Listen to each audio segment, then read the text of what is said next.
Namaskaram. I am Narayanan Komerath and I have the great honor of introducing Dr. Srinivasan Kalyanaraman, uh, who is today's speaker. He is a pioneer and founding director of the World Association of Vedic Studies. His list of awards, etc., is too numerous for me to list. You can look it up. Our social studies textbooks mentioned Mohenjodaro and Harappa, unearthed in 1925. All else in civilization was supposed to have come from the West. All our Vedas and Puranas were said to be mythology, the study of myths.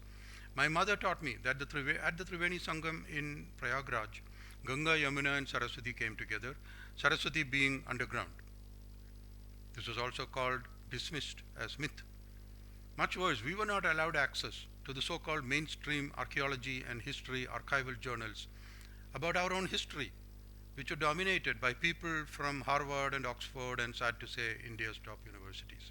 Today we know better, far better. This was the DharmaYuddham, the Mahishasura Mardanam, for which Sarasvati Bhagavathi empowered Srinivasan Kalyanaraman. By her blessings, Sri Kalyanaraman, already well versed in the Puranam, studied economics, accounting, not archaeology or history. He only claims to be well versed in Tamil, Sanskritam, Kannada, Telugu, and Hindi and English, but his works show that he knows much more about many other languages.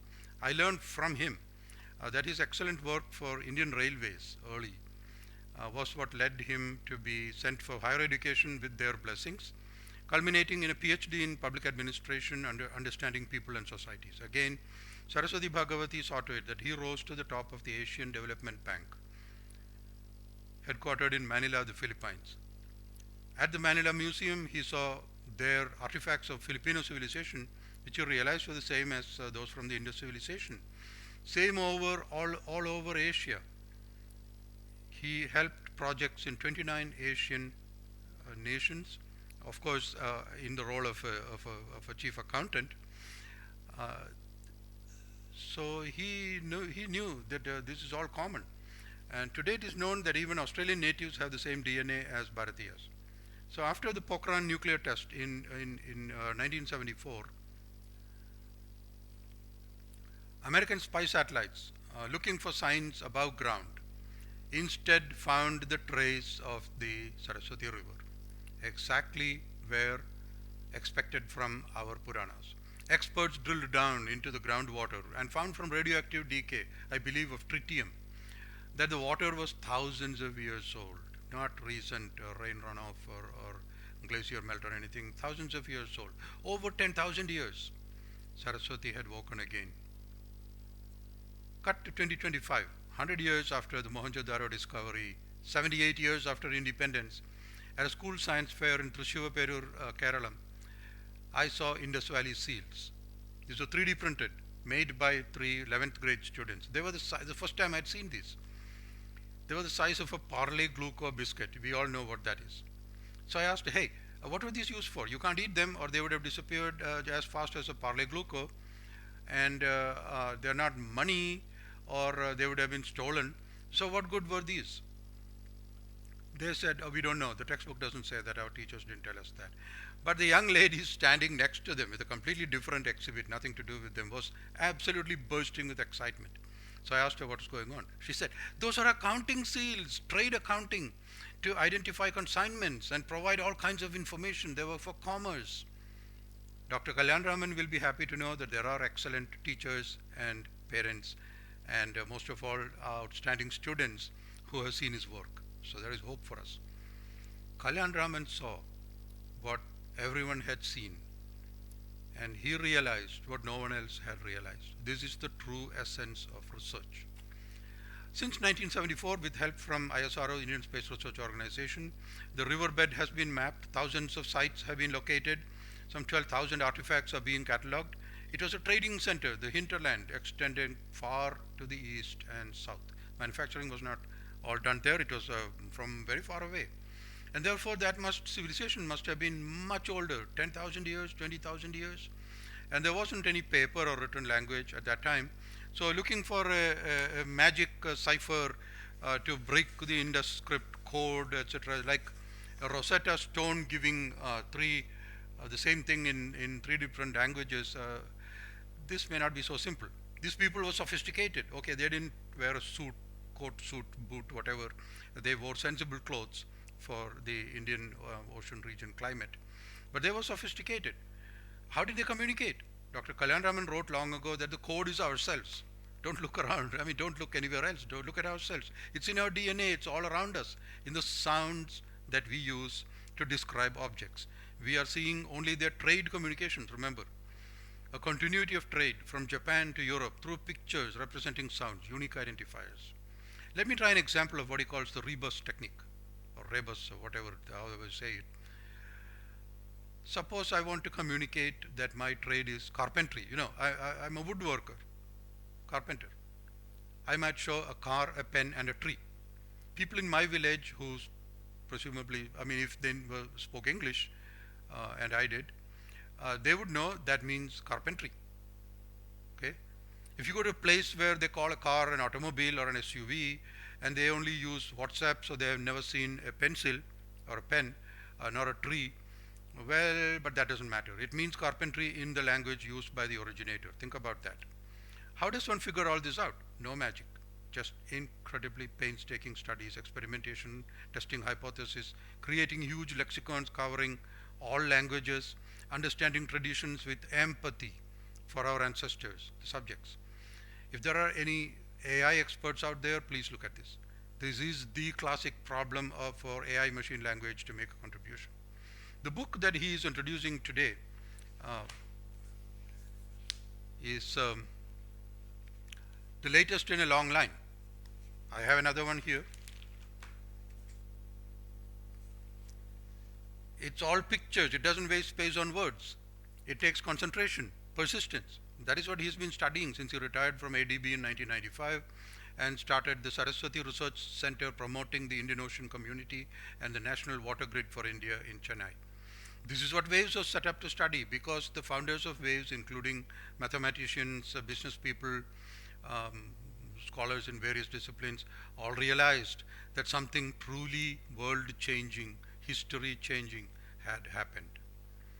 The first two papers in WAVES 1996, which came out in the Proceedings in 1998, were from the late Dr. Brajesh Lal, director of the Archaeological Society of India, and from Dr. Kalyanaraman. You should read both for starters. They should be mandatory reading in 10th grade, besides all colleges in Bharatam. He has also taken leadership in many causes, including being president of the Rameswaram Ramasetu Protection Movement.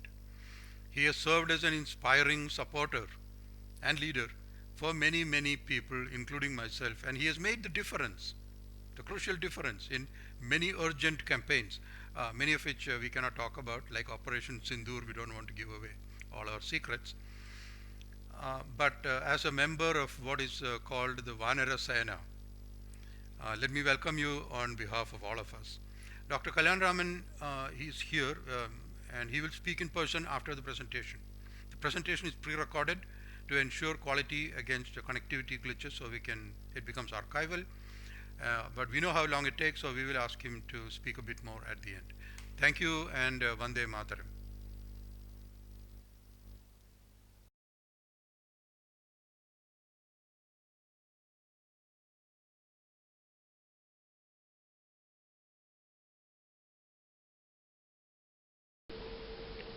Ambitame, Naditame, Devitame, Saraswati, Aprasasta Ivasmasi, Prasastim Ambaraskrudi. Indus Script deciphered as the metal roots, Samparka Bhasha, rebus motifs. Evidence for a metallurgical accounting system and Meluha artisan guilds that powered the Bronze Age. Resources used are 5 photographic volumes with total inscriptions of 9,412. The 6th volume is coming out soon. Srinivasan Kalyanaraman's August 2025 work, Indus Script as KARANAM Trade Accounting System, Unlocking the Ledger of Ancient India's Economic Might. IGNCA Bharata Vidya Prayojana has set up a database of over 1,000 deciphered Indus Script inscriptions. URLs for updated 6,000 plus monographs with reference to 3 published volumes of decipherments in Epigraphia Indus Script. The URLs are given here. The third URL is important. It is an Indian lexicon, comparative dictionary of 25 ancient Bharatiya languages, organized in 8,000 semantic clusters, describing the flora and fauna in various language terms and economic quote of those times. The summary of the presentation is: Indus script is not a literary script, but something far more specialized, rendered on tiny seals with artistry. It is an accounting system, wealth ledgers and trade journals. Ledger of ancient India's economic might. Deciphering the Indus script, 4 core hypotheses and workshop tracking. Premise for hypothesis: Indus script is not a literary script, but something far more specialized. Karanashale, Office of Writers, identified as House 1, HR area, Mohenjodaro, shown in the picture below. Hypothesis 1, function. The script is a karaṇam, a pictographic accounting system for documenting trade. Hypothesis 2, language. The language is Meluha, the technical guild speech, Desi Bhasha, of the metallurgists and merchants who drove the economy. Hypothesis 3, metal sources. K3 mine complex of India was the largest source of copper during the Bronze Age. Tin from Mekong Delta's largest tin belt of the globe was sealed and transported by Meluha merchants along the Indian Ocean rim and the riverine waterways of Mekong, Brahmaputra, Ganga, Yamuna, Sarasvati, Persian Gulf, Tigris, Euphrates. Hypothesis 4, economic scale.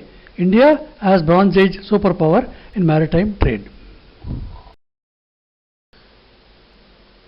Accounting system of Indus script for Ganatantra, People's Republic. 2 seals M1177 and M301 are analyzed with reference to grapheme semantics and wealth account ledgers and journals. M301 shows a remarkable combination of graphics, glyphs, pictographs, which are a combination of a number of animal parts. Kara, hand; Karai, wrist; Karanika, scraper. Rebus is Karani, Karani, Karanika, Karanika, Prime Minister of a state, supercargo of a ship, representative of the ship's owner on board a merchant ship, responsible for overseeing the cargo and its sale. The same word also is mentioned in Kautilya's Arthashastra as Karanika, one who examines or investigates. Amarakosha describes it as examiner. Synonym of this word Karanika is Akshapatalika. Karanam. Karanam functions as Karanika of Akshapatalika, according to Amarakosodghatana of Chiraswamin, chapter on politics and administration, law and administration.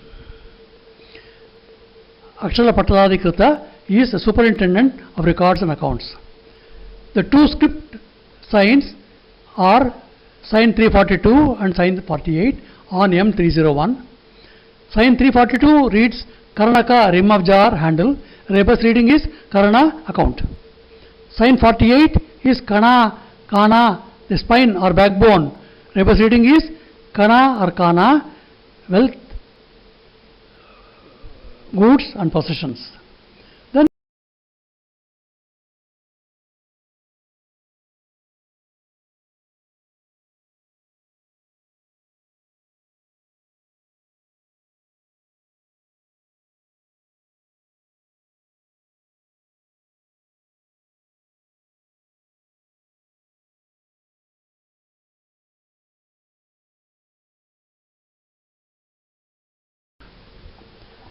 the artisan's toolkit in the composite animals as Ganatantra cargo manifests. Reading the hypertext as composite animals as cargo manifests, complex chimeras are not mythological beasts but sophisticated data logs detailing the contents and origin of goods. Example M300 seal, which again shows the trunk with a scraper or a hand and wrist and other components of graphics, pictographs. Muha, a face.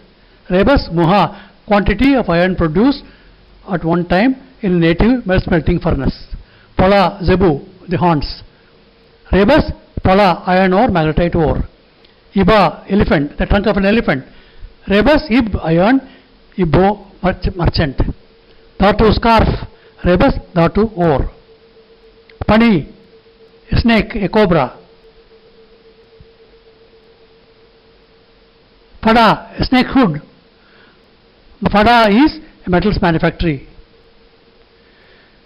Tanka, Tanga, thigh of a bovine, which is highlighted. Rebus, Tanka Chala, Tanka Chalai, mint, place, money is coined. Kul, Kola, tiger, the hind legs are of that of a feline.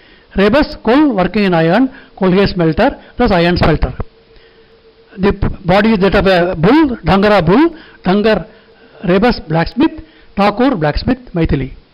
9. Kantala, double sack on the shoulder of the animal. Rebus, Kantala, maritime trade. Konda is a young bull, a bull calf. Rebus, Konda, circular hamlet of village, of guild. 11. Kara, hand, as we have seen. Kara, wrist. Karani, Karanika, a minister of state or supercargo of a ship. Animal graphemes of Indus Script corpora are guild wealth journals. Indus Script cipher is Meluha visual language rendering rebus wealth accounting ledgers of Patale guild of artificers. I submit that the artificer guild is signified by Patar, feeding trough. Rebus readings, Patarai, Patadi, annual workshop, Pattika, Pattada, workshop, and so on. Vartaka can be a variant of Patar, merchants. Kollan Patrai, blacksmith's workshop. Patadai, Pada, factory.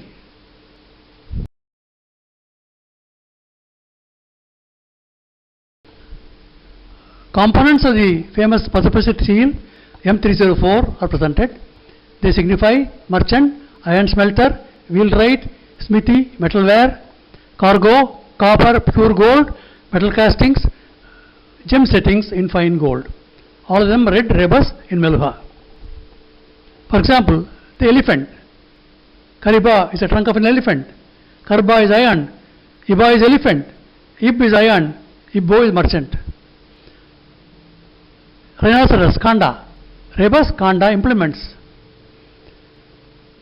Wild buffalo, Arana. Rebus, Arana, smithy.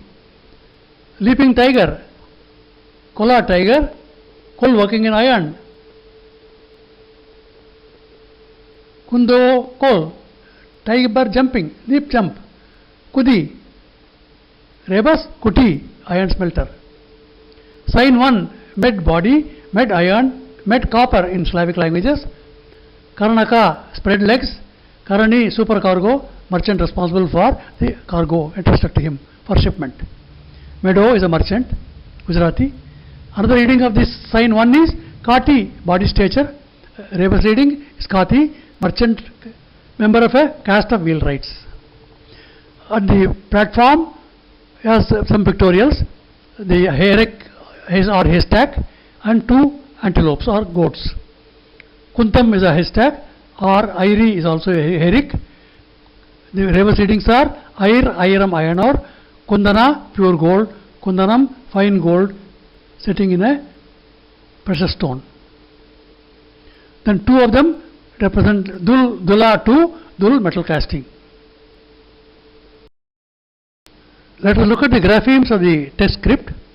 Messages from supercargo.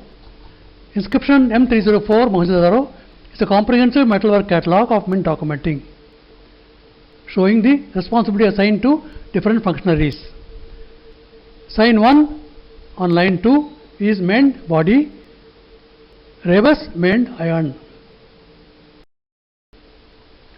Sign 3 has a notch inserted between the spread legs, mend body, mend iron. Karnaka dual, the spread legs, Karnika helmsman, Karani scribe or account. The notch is Kanda, rebus Kanda implements. Sign 216 Kotil tongs, rebus is Kutil, Kutila, Katil, bronze 8 parts copper and 2 parts tin. Sign 229 is another type of tongs, Korodu tongs. The rebus reading is Korodu, log, timber, anvil of a blacksmith.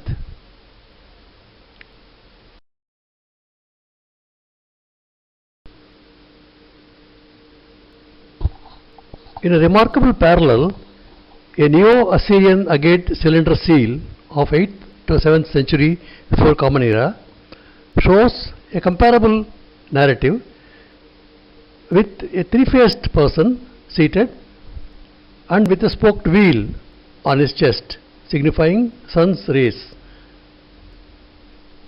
The reference seems to be to Rigveda 10th Mandala 8th Sukta, referring to Trishirastvastra, a three-headed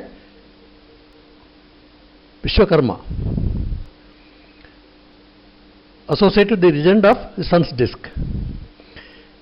The horns worn by the seated Ho Yogi on M304 has a Kunda cluster, rebus Agni Kunda, fire pit, Kundi crooked buffalo horns, rebus Kundiya, village headman, leader of a village, and Tatar buffalo horn, rebus Tatar smelter, brass worker. Thus he seems to signify a leader of brass workers. Is it a Rosetta Stone from Indus Script? We do not know. But definitely it shows Trisiras is Twashtra. The details of the Twashtra are documented in the literature of ancient texts of Bharat related to sun worship and relation to the sun. Continuing the text script, we see the sign 342 inlaid with two short strokes. Sal is a spike or a splinter. Rebus reading is Sal workshop. Workshop of writers, Karanika, Karna. Then next, there are two signs, 342 followed by a fish with fins. Aya fish, rebus Ayas iron, Gujarati, Ayas metal Rigveda, plus Kambata fins, rebus Kamata mint coiner. Then Karanaka, rim of a jar, Karana supercargo, or Karanaka accounting scribe.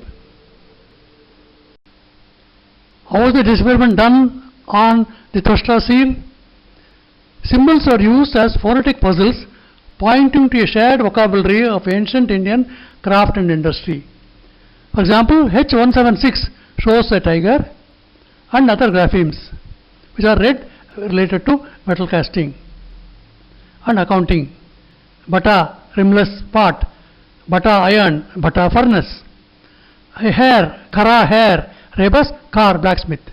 Similarly, on the Tel Asmar cylinder seal, the crocodile is read as Karu. Crocodile, Karuvu, an artisan, artificer. Elephant, Iba.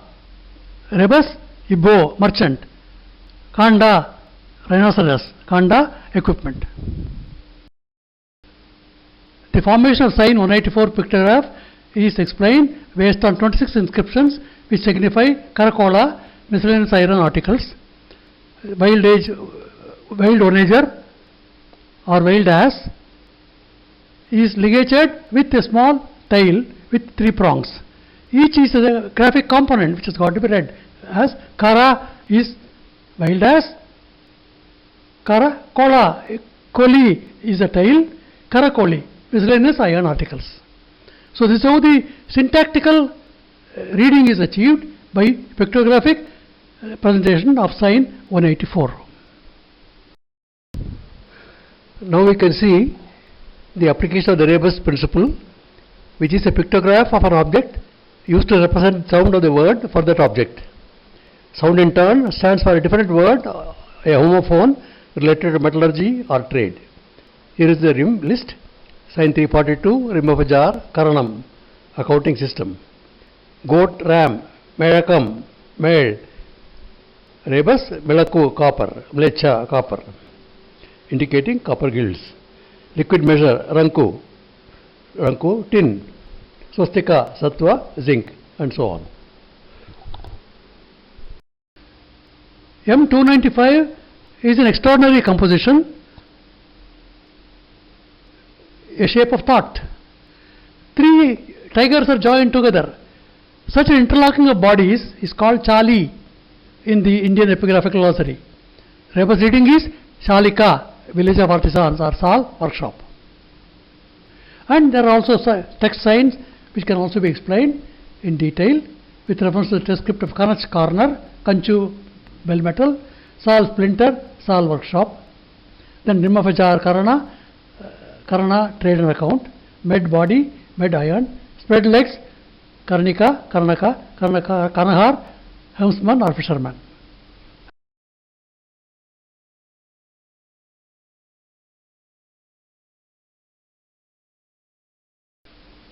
The same pattern of rebus readings in Meluha can be done for the famous Gad Seal 12, which shows a water carrier, and also Seal M1405.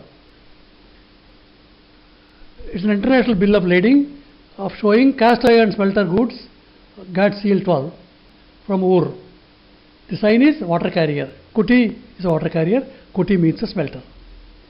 Same type of reading can be done for M1405.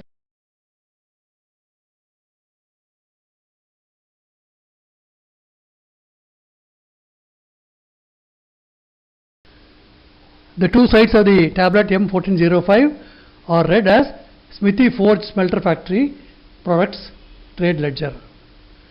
Bharata Alloy Smithy, Smelter of Goldsmith Guild, Water Trade Account of Smelter Factory. Sign 12 is Kuti, water carrier. Kuti is a smelter factory. Plus sign 342 is Karana. Karana is trade.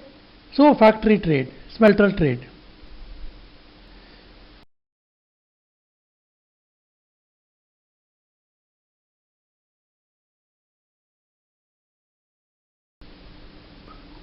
Most frequently used field symbols are that of a unicorn and a standard device. Unicorn is a young bull, Kodia. Young bull, Kotia is a dhow, a seafaring trade vessel. Similarly, the standard device has got 2 parts. Sangada, a body formed of 2 or more parts. Part 1 is a lathe. Part 1 is a lathe, Kunda. Kundana is fine gold. Part 2 is a churning vessel, Kantal, maritime. Kantala is churning vessel. Then body of parts, 2 parts joined together becomes rebus, Jangadio in Gujarati or Sangadam in Malayalam. It also yields the word Jangad, an invoicing system on approval basis. And the parts of the young bull are detailed. They are also analyzed rebus with reference to each graphemic component of the young animal, young bull.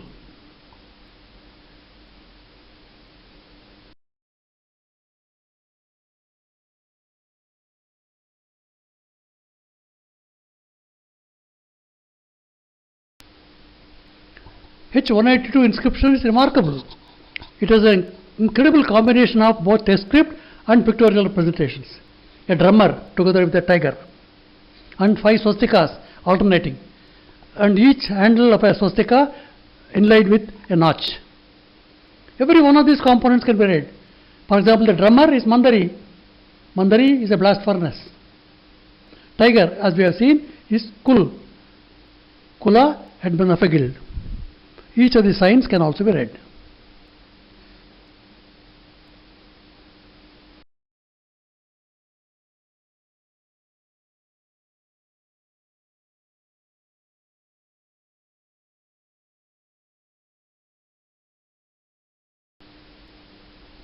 Dolavira Meluha signboard with 10 signs is a remarkable example of a composition made using the commonly used symbols or graphemes of the civilization, like the Dato claws or pincers of a crab, Dhatu minerals, in duplicated Dula pair, Dul metal casting, then spoked wheel, Sarka, potter's wheel, Rebus is Arka, copper gold, thus minerals, copper gold metal casting. So the work indicated by the proclamation of the lower saint bodies, guild work, metal casting of mineral, copper, gold, furnace produce, bell metal equipment.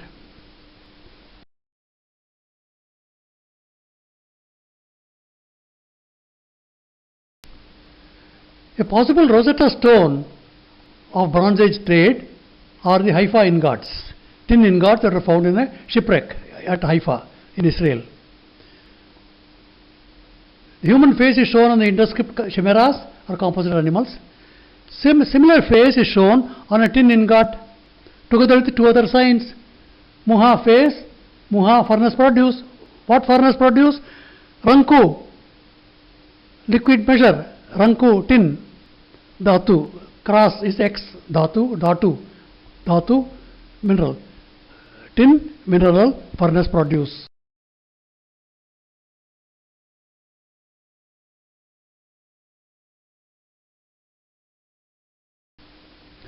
An artifact of breathtaking splendor comes from Poland, Wetersfeld. It bears Indus style rebus glyphs, fish eye, kana drop, kana goods of metal casting, merchant, aya fish, is alloy metal. Every one of the components can be read in the context of the Indus Script decipherment. Indus Script tradition of rebus readings. For example, Medda, ram. Rebus is med, helper of a merchant. So, two ram heads are shown attached to the fin tail of the fish.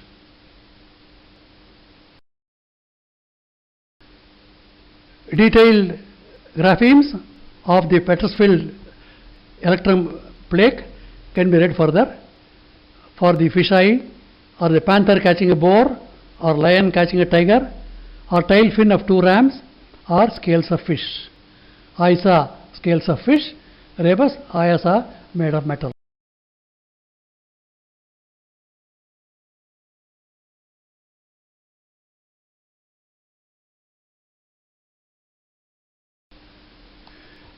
In summary, we can document an ancient maritime trade showing ancient India's economic might with a network of trading partners extending from Mekong Delta to Anatolia.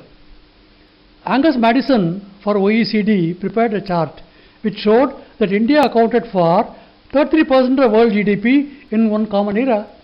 So 2000 years earlier than this date, there was a lot of work that was going on in Bronze Age trade. The trade accounting system, which is now available in 9,412 Indus Script inscriptions, which will increase to more than 10,000 after the 6th volume comes out. So we have got a documentation available of the earliest manuscripts of the world. Our Prime Minister made a statement during the inauguration of the manuscript mission that the manuscripts are the chapters in the Atma of Bharatam, of the nation.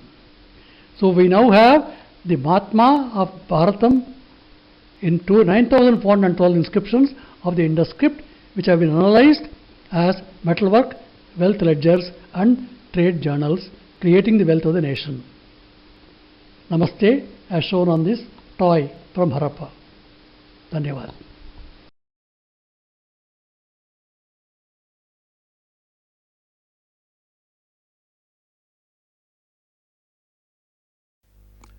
Namaste again.